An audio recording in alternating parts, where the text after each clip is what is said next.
Wakaaji wa Mombasa, jina langu ni Rabin. Mimi ni mtumishi wa Yesu Kristo, na ningependa kuhubiria neno lake kutoka kwa kitabu cha Luka, mlango ni wa 6 mstari wa 43 hadi 46. Hakuna mti mzuri uzao matunda mabaya, wala hakuna mti mbaya uzao matunda mazuri. Kila mti hujulikana kwa matunda yake. Kwa maana watu hawachumi tini kwenye miba, wala zabibu kwenye michongoma. Vivyo hivyo mtu mwema hutoa mambo mema kutoka kwenye hazina ya moyo wake, nayo mtu muovu hutoa mambo maovu kutoka kwenye hazina ya moyo wake. Kwa kuwa mtu hunena kwa kinywa chake yale yaliyoujaza moyo wake.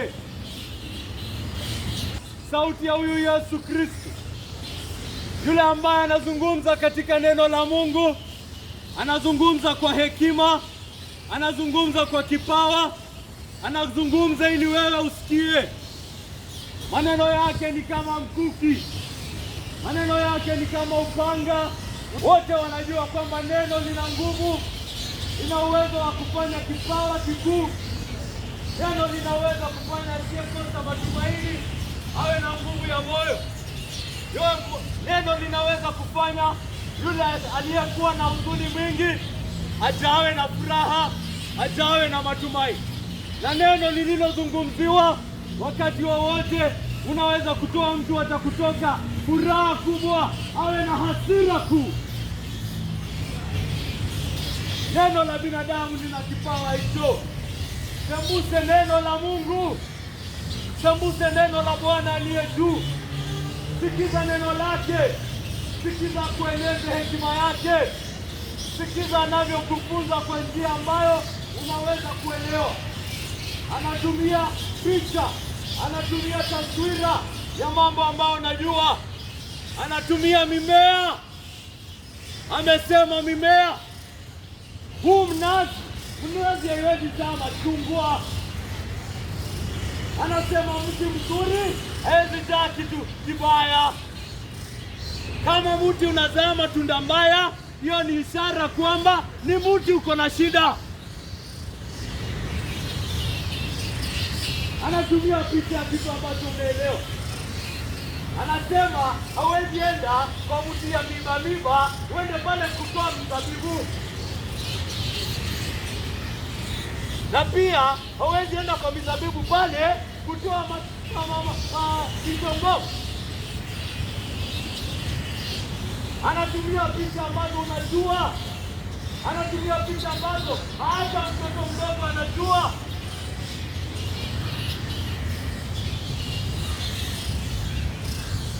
Hakika ikifika ile siku ya Bwana, hakuna ambaye atakuwa na uwezo wa kusingikia kwamba hakujua. Neno likikufikia ni ishara kwako kwamba ni wewe una moyo mkuu.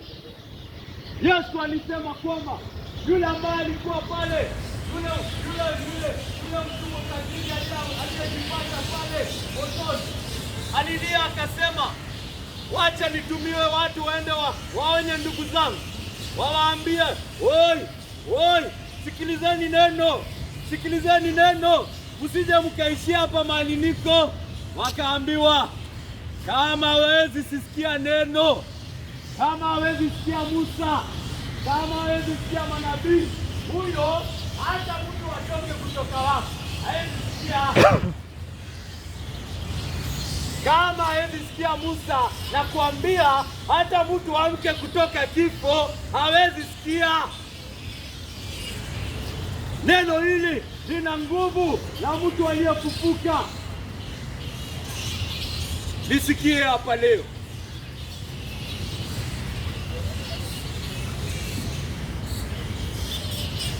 Anasema, tazama, mti muovu hawezi toa kitu kizuri, na mti mzuri haitoi matunda hafifu. haitoi matunda mbaya. Sikiza Yesu akueleze asili yako. Sikiza Yesu akueleze asili ya binadamu. Sikiza Yesu aeleze asili ya shida zote duniani. Sikiza Yesu, usisikize wanasayansi, usisikize walimu wako. Sikiza Yesu. Anasema kama mti ni mbaya, matunda ni mabaya. Kwa hivyo tukitumia mafunzo ya Yesu, anatueleza shida iko wapi. Wengine wanasema watoto wanazaliwa wakiwa wazuri, watoto wanazaliwa wakiwa wasafi, watoto hawananga dhambi, watoto wanaanza kuwa wenye dhambi wakichafuliwa na dunia. Akizaliwa ako msafi, akizaliwa ako tabula rasa, yaani ana chochote, ni kama plain, karatasi plain. Lakini yule ambaye amemlea mtoto anajua. Yule ambaye amemlea mtoto anajua. Watoto kutoka kuzaliwa kwao ni wabinafsi, kutoka kuzaliwa kwao ni wagovi, kutoka kuzaliwa kwao wana wivu, kutoka kuzaliwa kwao wana upendeleo. Yesu anasema nini? Kwa nini mtoto ni mgovi? Kwa nini mtoto ni mgovi? Alizaliwa hivyo. Yeye ni mtu mbaya, ni mtu mbaya, kwa hivyo anazaa matunda mabaya. Ni mwovu, kwa hivyo anatoa uovu. Binadamu anazaliwa muovu. Biblia inakiri sote tumezaliwa waovu, sote tumerithi asili ya Adamu, sote tumezaliwa wenye dhambi kutoka tumboni mwa wazazi wetu. Biblia inakiri, Biblia inasema toka kuzaliwa kwako, toka wewe kutungwa mimba, ukiwa pale kwa tumbo ya mama yako ulikuwa mwenye dhambi. Kwa hivyo unapoanza kuonyesha hiyo dhambi, ni matunda unazaa. Mti muovu unazaa matunda maovu. Wote ni waovu, hakuna atendaye mema, hakuna anayetafuta Mungu. Wote wamepotoka, wote wamepotea, wote wanataka kuishi maisha jinsi ambavyo wanataka kuishi. Wote, hakuna anayetenda mema, hakuna hata mmoja.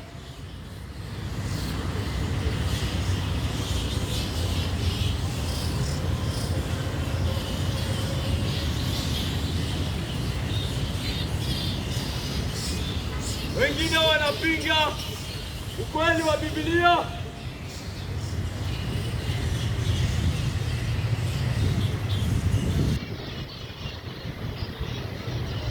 Anakataa, anasema binadamu ana uwezo wa kutenda mazuri, binadamu ana uwezo wa kutenda mema. Tazama, ina ndugu karibu, tazama, ina bosi mzuri, tazama, ina mke mzuri, rafiki yangu ni mwema, rafiki yangu ana uzuri. Binadamu ana uwezo wa kutenda mazuri.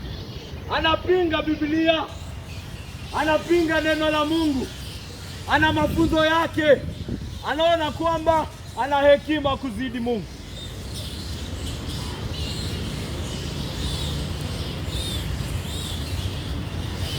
Upumbavu wake uko katika kupima uzuri akitumia kiwango cha binadamu. Uzuri wa binadamu anaupima na kiwango cha binadamu. Binadamu ambaye anakufa, binadamu ambaye ametoka kwa udongo, anamtumia kama kiwango cha kupima. Amefumba macho, haoni dunia, haoni mbingu na nchi, haoni ndege, haoni wanyama, haoni mimea, haoni bahari, haoni milima, haoni nyota, haoni mwezi. Kiwango cha uzuri ni aliyeumba haya mambo yote. Huyo ndio kiwango cha uzuri. Uzuri wako umefika hiki kiwango. Kiwango cha uzuri si binadamu. Unapima uzuri wako na kiwango cha aliyeumba nyota na mbingu na the galaxy. Huyo ndio anapima. Je, wewe ni mzuri kiwango chake? Umefikia kipimo chake? Ama kiwango chako ni cha binadamu? Kila mtu anaweza saidia, mtu mwenye anaweza saidia, hiyo ni kiwango ya binadamu. Hata walevi wanasaidia walevi wenzao. Wenye madawa za kulevya wanasaidia walevi wenzao. Wazinzi wanasaidia wazinzi wenzao katika uovu wao. Na anasema, huyu amenisaidia katika ulaghai wangu, amenisaidia katika ufisadi wangu. Na kwako hiyo ndio uzuri. Wote wanaweza kufanya. Kiwango cha uzuri ni huyu anayetoa hewa kwa wazuri, kwa wabaya, kwa wampendao, kwa wamchukiao. Kuna mwenye alichukia Mungu leo, kuna mwenye ametusi Mungu leo, kuna mwenye anatusi Mungu sasa hivi na bado yuwapumua,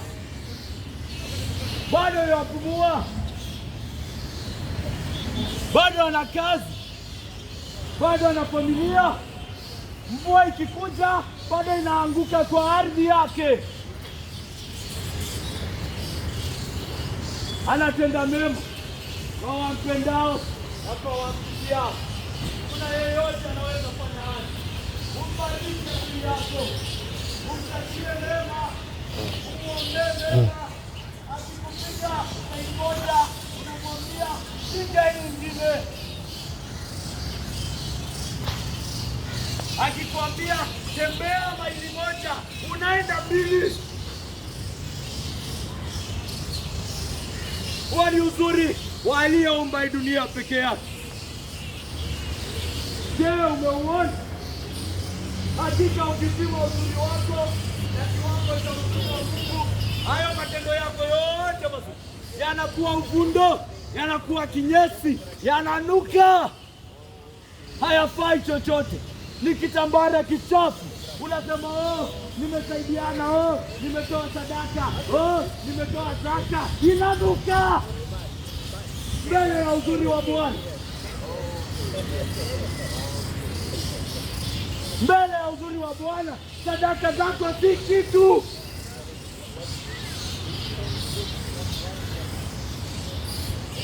Unafikiri utamuimpress ati umesaidia mtu 100 leo, ati sasa Mungu akupigie makofi? Shut up!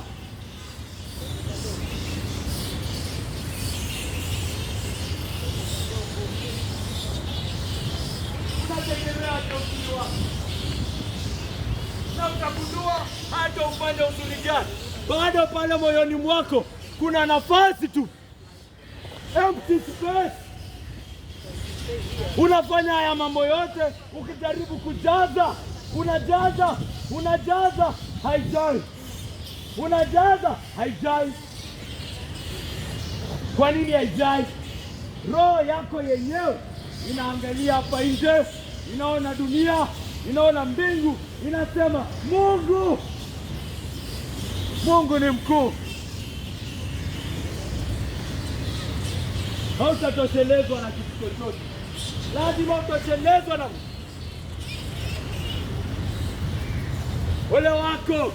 Wale wao wanaofuata dini, wale wote wanaofuata dini wanasema nimefanya sala zangu, nimefunga siku zangu 30, nimetoa sadaka zangu, nimefanya sadaka, nimesaidia wanyonge. Sasa mimi ninaweza simama mbele ya Mungu. Anatazama moyoni mwake, uongo uko pale, ufisadi uko pale, uzinifu uko pale, ukatili uko pale. Muti hiyo ndio kitu inazaa. Anasema ako sawa mbele ya Mungu, anazaa uchafu. Ni muti ndio shida. Mti mbaya inazaa uongo. Mti mbaya inazaa matunda yaliyooza. Ndio maana unayo mambo. Anasema kwani mimi kila siku. Kile najipata kiko vinyozi. Kile najaribu ninashindwa. Kile iko wapi? Shida ni muti. Shida ni muti.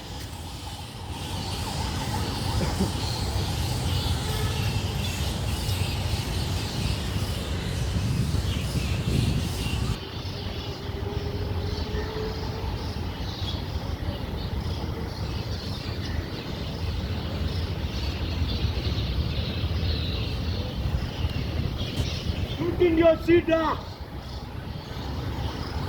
Anasema nitaweka nia yangu sambamba, nitaamua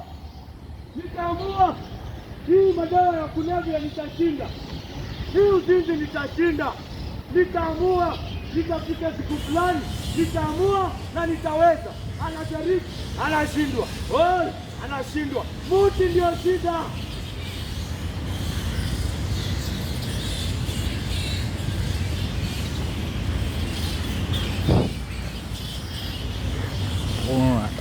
Atazaaja matunda mazuri na mti mwenyewe umeoza?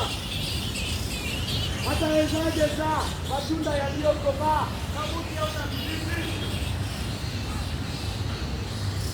Atawezaje kuacha ufisadi wake na moyo wake umeoza? Shida ni moyo. Hayo ndio mambo moyo yanapenda.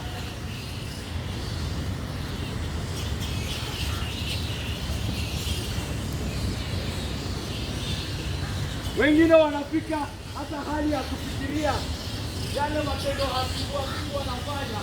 Wanaweza kutumia kumhonga aliye juu.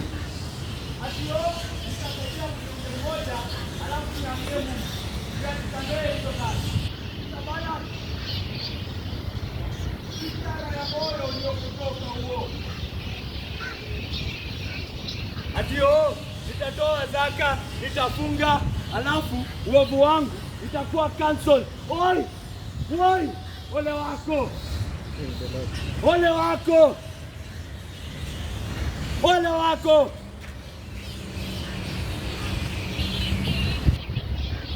Kama hayo ndio mambo unaamini, hiyo ni ishara ya moyo ulioota. Hiyo ni ishara ya moyo pekee.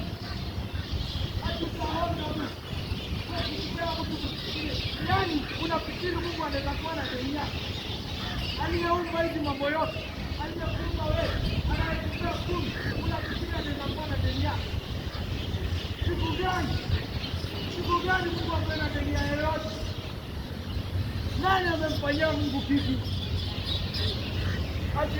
Mungu ni wewe ulikuwa unafaa kufanya hiyo kazi. Sasa nimekufanyia. Sasa wewe utanilipa kwa kunisamehe ulevi wangu.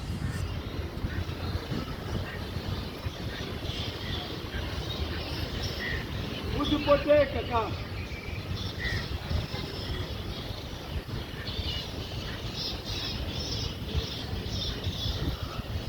Na haswa wale ambao wanaenda makanisani, wanaofikiri wamejua njia ya ukweli ya uzima ambayo ni Yesu Kristo, na haya ndio maisha yao. Uko katika hali mbaya zaidi kuliko yule hatamjui Yesu, kuliko yule anafikiri ataokolewa kwa kusali na kufunga.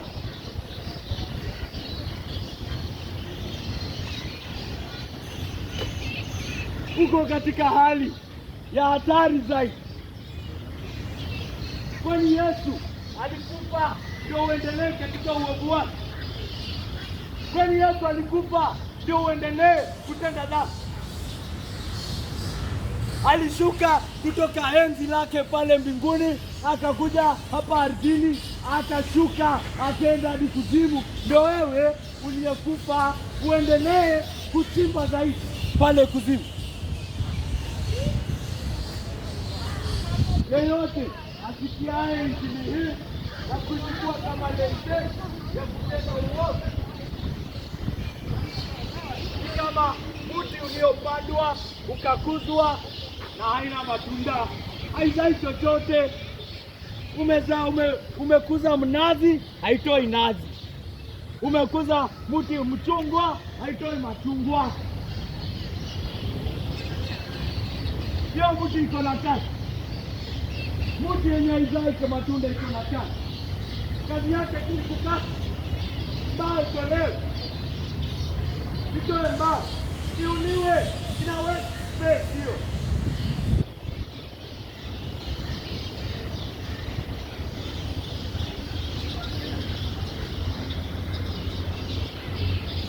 Ole wako wewe unayesikia injili, ole wako wewe unayesikia injili na kushiriki katika dhambi yako.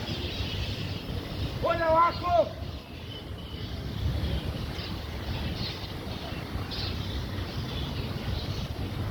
na wewe mti mwovu, wewe ambaye haujaona asili yako, unatoa hapa visingizio, unatoa hapa uzuri, ati ni watu wananikasirisha, ndio maana niko na matusi mengi, ni watu ndio wabaya, ndio maana niko na hasira. Wewe ni mtu ulioza, ndio maana unatoa maembe inaoza. Utaokoka aje? Utaokoka aje?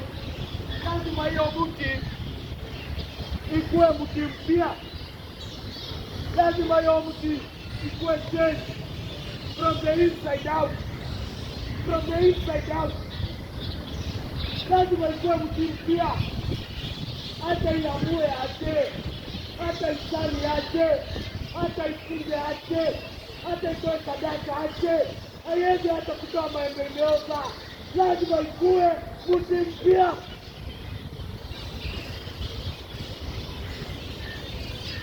Utakuwaje mti mpya? Utazaliwa aje tena? Utazaliwa aje mara ya pili? Na kuambia hata aliyefunzwa haya maneno alishangaa, alisema nitazaliwa aje tena? Nitazaliwa aje mara ya pili? Mtazame Yesu, mtazame mwana wa Mungu, mtazame Yesu.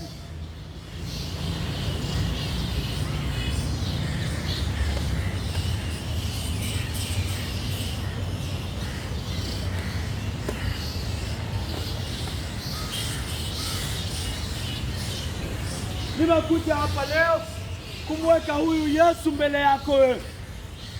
Kumweka huyu Yesu mbele ya miti yote iliyooza hapa Uhuru Garden.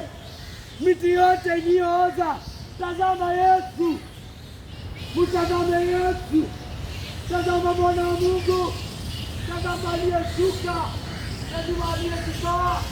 Tazama aliyekufa. Tazama aliyefufuka. Mwangalie. Mwangalie, mwangalie.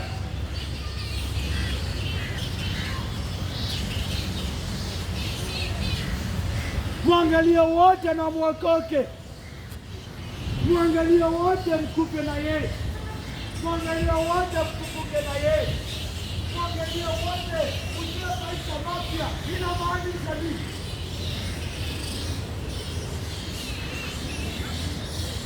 Mwangalie ujue damu iliyomwagika kwa ajili ya dhambi. Mwangalie uone aliyekufa na akashinda kifo. Mwangalie uone yule aliyeshinda kifo. Mwangalie binadamu pekee aliyetoka katika kaburi lake na anatembea hadi leo.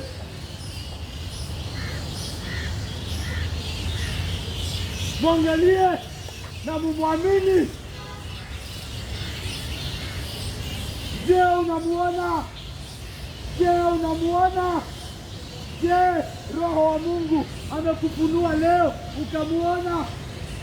Je, Roho wa Mungu umelisikia?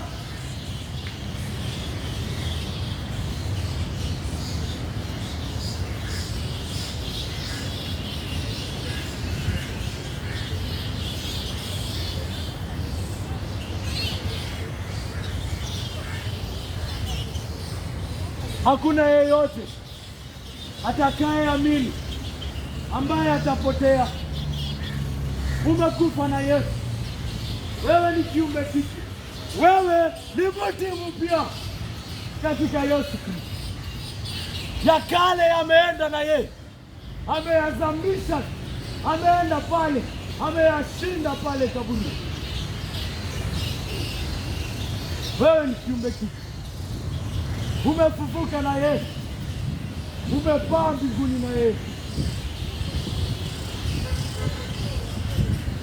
Mtazame Yesu leo. Tazama wote duniani kote. Tazama wote wa dini zote. Usiniambie mimi ni Mkristo. Mwamini Yesu leo. Mwamini Yesu leo. Wewe uliyeketi pale msikitini.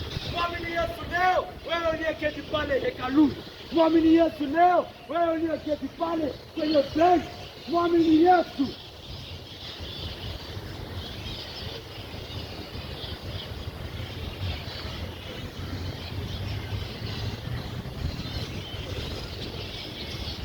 Asiye mwamini mwanadamu ametupilia mbali hekima ya Mungu, ametupilia mbali neema, ametupilia mbali rehema, ametupilia mbali upendo. Usikufe ndugu yako, usikufe dada yako. Namweka Yesu mbele yako leo. Utazame, utazame, utazame.